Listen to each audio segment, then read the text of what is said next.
Hello viewers, রূপালী kitchen থেকে আমি সবাইকে স্বাগত জানাই। আবারও আপনাদের সামনে হাজির হয়েছি দারুণ স্বাদের একটি রেসিপি নিয়ে। আজকে আমি আপনাদেরকে বানিয়ে দেখাবো সয়াবিনের সবজি।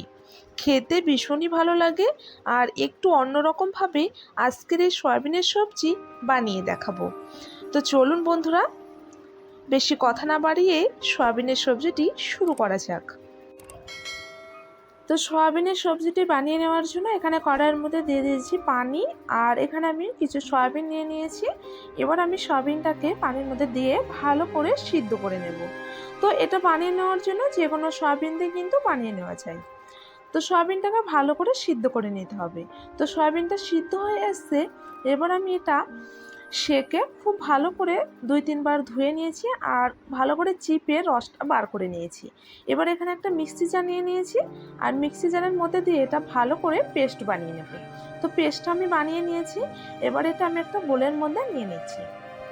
এবার এর মধ্যে দিয়ে দেবো স্বাদ মতো লবণ, একই সঙ্গে দিয়ে দেবো হাফ চামচ ধনিয়া পাউডার, হাফ চামচ দিয়ে দিচ্ছি হলুদের গুঁড়ো আর হাফ চামচ কাশ্মীরি গুঁড়ো লঙ্কা, একই সঙ্গে দিয়ে দেবো হাফ চামচ কালো জিরা আর দিয়ে দিচ্ছি একটু গরম মশলা পাউডার, আর দিয়ে দিচ্ছি লাস্টে আদা রসুনের পেস্ট। আদা রসুনের পেস্ট বেশি দেওয়ার দরকার নেই, অল্প একটু দিলেই হবে। এবার এটা হাত দিয়ে ভালো করে মিক্সড করে নিতে হবে। এবার এর মধ্যে দিয়ে দেবো 2 চামচ বেসন। 2 চামচ বেসন দেওয়ার পর এইভাবে ভালো করে মেখে নিতে হবে। যদি দেখেন যে এটা একটু নরম হয়ে আছে, তাহলে আরও 1 চামচ বেসন অ্যাড করে দেবেন। তো 2 চামচ বেসন দিয়ে আমার এটা ভালোভাবে মাখা হয়ে গেছে। এবার 2 হাতে তেল মেখে নিয়ে এইভাবে 2 হাত দিয়ে একটা শেপ দিয়ে এটা বানিয়ে নেব। তো আমি এটা লম্বা শেপ দিয়ে বানিয়ে নেব, আর আপনারা যদি চান তাহলে অন্যরকম শেপ দিয়ে এটা বানিয়ে নিতে পারেন। তো আমি এইভাবে একটা শেপ দিয়ে বানিয়ে নিচ্ছি। তো আমি একটা শেপ দিয়ে বানিয়ে নেওয়ার চেষ্টা করছিলাম, বাট সেটা পছন্দ হচ্ছিল না। তার জন্য আমি ঠিক আবারও যেটা মনে ভেবেছিলাম সেই শেপ দিয়ে কিন্তু এটা বানিয়ে নিচ্ছি। তো আমি ঠিক এইভাবে বানিয়ে নিচ্ছি। তো সবগুলো আমি বানিয়ে নেব। তো এটা আমার বানিয়ে নিয়েছি, আমি এখানে 6 পিস মতো বানিয়ে নিয়েছি। আর এখানে একটু বড় সাইজ করে আলু কেটে নিয়েছি। এখানে একটা কড়াই বসিয়ে দিচ্ছি, কড়াই পরিমাণ মতো রিফাইন তেল আমি দিয়ে দিচ্ছি। আর তেলের পরিমাণ একটু বেশি রেখেছি, তার কারণ পুরো সবজিটা এই তেলে বানিয়ে নেব। তেলটা ভালো করে গরম করে তার মধ্যে ছেড়ে দিতে হবে এগুলো। আর এটা কিন্তু সঙ্গে সঙ্গে দেওয়ার পর এইভাবে পাল্টিয়ে দিলে হবে না, একটু এক পিঠ ভালো করে ভেজে নেওয়ার পর তারপর এটা পাল্টিয়ে দিতে হবে। তো 2 পিঠ ভালো করে ভেজে নেওয়ার পর আমি এটা নামিয়ে নিলাম। আর এই একই তেলে দিয়ে দিলাম আলুগুলোকে লবণ আর হলুদ দিয়ে ভালো করে ভেজে নেব। তো এটা নাড়িয়ে ছেড়ে খুব ভালো করে ব্রাউন কালার করে ভেজে নিতে হবে। তো এটাও ভাজা হয়ে গেছে, এবার এটা নামিয়ে নিলাম।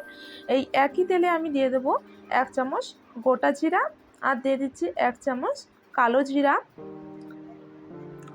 দিয়ে দেবো 1 পিস তেজপাতা, আর একই সঙ্গে আমি দিয়ে দেবো 1 পিস দারচিনি। এবার আমি এখানে দিয়ে দিচ্ছি পেঁয়াজের পেস্ট আর আদা রসুন আর কাঁচা লঙ্কার পেস্ট। এগুলো দেওয়ার পর ভালো করে এভাবে নাড়িচাড়ে ভেজে নিতে হবে। তো কালারটা চেঞ্জ হয়ে আসছে, এই পর্যায়ে আমি দিয়ে দিচ্ছি এটা একটা বড় সাইজের টমেটো আমি এখানে পেস্ট করে নিয়েছি। আর এটা বানিয়ে নেওয়ার জন্য কিন্তু টমেটোটা একটু বড় সাইজের লাগবে। তো টমেটোটা দেওয়ার পর আবারও ভালো করে নাড়িয়ে চাড়িয়ে মশলাটাকে কষিয়ে নিতে হবে। তো মশলাটা কষিয়ে নেওয়ার পর এর মধ্যে দিয়ে দিলাম 1 চামচ কাশ্মীরি লঙ্কা, 1 চামচ হলুদের গুঁড়ো আর দিয়ে দিচ্ছি 1 চামচ ধনিয়া পাউডার। এই মশলাগুলো দেওয়ার পর আবারও ভালো করে নাড়িয়ে চাড়িয়ে আমি ভেজে নেব। তো মশলা থেকে যে তেল ছেড়ে দিয়েছে, এই পর্যায়ে আমি দিয়ে দিচ্ছি আলু, ভেজে রাখা আলুগুলো। এই আলুগুলো দেওয়ার পর এর মধ্যে আমি অল্প একটু পানি মিক্স করে এটা ভালো করে কষিয়ে নেব। আর আলুটাকে আমি প্রায় সিদ্ধ করে নেব। তো এটা ভালো করে নাড়ে চাড়ে ভেজে নিয়েছি আর মশলাটা কিন্তু অনেকটা গাঢ় হয়ে এসছে। আর এই পর্যায়ে আমি দিয়ে দিলাম একটু দুধের মালাই, আর এটা ঘরের আমি বানিয়ে নিয়েছি মালাইটা। তো আপনারা চাইলে এটা স্কিপ করে দিতে পারেন, বাট এটা দিলে কিন্তু এই গ্রেভির কালারটা খুব সুন্দর আসে আর টেস্টও অনেকটা বাড়িয়ে দেয়। তো ওটা দেওয়ার পর আমি 2 গ্লাস পানি দিয়ে এটা ফুটিয়ে নিচ্ছি।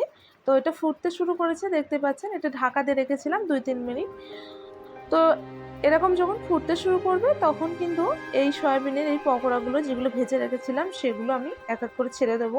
আর এটা দেওয়ার পর খুব বেশি নাড়াচাড়া করব না, আর এটা কিন্তু একদমই লাস্টের দিকে দিয়ে দিতে হবে। যখন দেখতে হবে বেশি গাঢ় হয়ে আসছে, ফুটতে শুরু করছে, যখন একটু গাঢ় হয়ে আসবে ঝোলটা, তখন এটা দিয়ে দিতে হবে। এটা দেওয়ার পর 2-3 মিনিট এইভাবে ঢাকা দিয়ে রেখে দেবো। তো 3 মিনিট হয়ে গেছে, আর দেখতে পাচ্ছেন অনেকটা কিন্তু গাঢ় হয়ে এসছে। এবার আমি উপর থেকে একটু, এখানে আমি একটা ম্যাজিক মশলা নিয়ে নিয়েছি, ওপর থেকে একটু দিয়ে দেব। এটার জন্য কিন্তু ফ্লেভারটা অনেকটা ভালো আসবে আর খেতেও বেশ ভালো লাগে। আর দিয়ে দিচ্ছি 1 চামচ গরম মশলা পাউডার। এটা দেওয়ার পর এবার আমি গ্যাসের ফ্লেমটা বন্ধ করে এটা নামিয়ে নেব। আর এর থেকে বেশি গাঢ় করব না, পরে কিন্তু এটা এতটা গাঢ় থাকবে না, এতটা পাতলাও থাকবে না, একটু গাঢ় হয়ে আসবে এর থেকে। তো এটা আমি একটা বোলের মধ্যে নামিয়ে নিয়েছি, আর এটা কিন্তু একদমই দেখতে মাংসের মতো লাগছে। বন্ধুরা, এটা কিন্তু খেতে ভীষণই ভালো লাগে। আর সয়াবিন তো আমরা ডেলি খাই, তো এটা আমি আজকে একটু অন্যরকমভাবে বানিয়ে আপনাদেরকে দেখিয়ে দিলাম। আমি ঘরে অনেকবার বানিয়েছি, তো ভীষণই ভালো লেগেছে। আর যারা খেয়েছে তারা কিন্তু ভীষণই নাম করেছে, ভীষণ পছন্দ হয়েছে তাদের। তো আপনারা যদি কাউকে এইভাবে বানিয়ে খাওয়ান, তো সে কিন্তু বুঝতেই পারবে না যে কি খাচ্ছে। তো বন্ধুরা, একবার হলেও ঘরে এইভাবে সয়াবিনটাকে বানিয়ে দেখবেন, ভীষণই ভালো লাগে। তো আজকের এই সয়াবিনের রেসিপি আপনাদের কেমন লেগেছে প্লিজ কমেন্ট বক্সে কিন্তু জানাতে একদমই ভুলবেন না। আর গ্রেভিটা দেখতে পাচ্ছেন কতটা সুন্দর হয়েছে। তো বন্ধুরা, আর এখনও আমার চ্যানেলটি যারা সাবস্ক্রাইব করেননি তাদের কাছে একটাই অনুরোধ, আমার চ্যানেলটি সাবস্ক্রাইব করে দেবেন। আর আমি একটা আপনাদেরকে ভেঙে দেখিয়ে দিচ্ছি ভিতরটা কতটা সুন্দর হয়েছে। দেখতে পাচ্ছেন অনেকটা কিন্তু ভিতরের রসটা চলে গেছে, ঝোলটা। আর খেতে কিন্তু ভীষণই ভালো লাগে, আবারও বলছি। তো আবারও নতুন ভিডিও নিয়ে দেখা হচ্ছে, তো সঙ্গে থাকুন। ধন্যবাদ।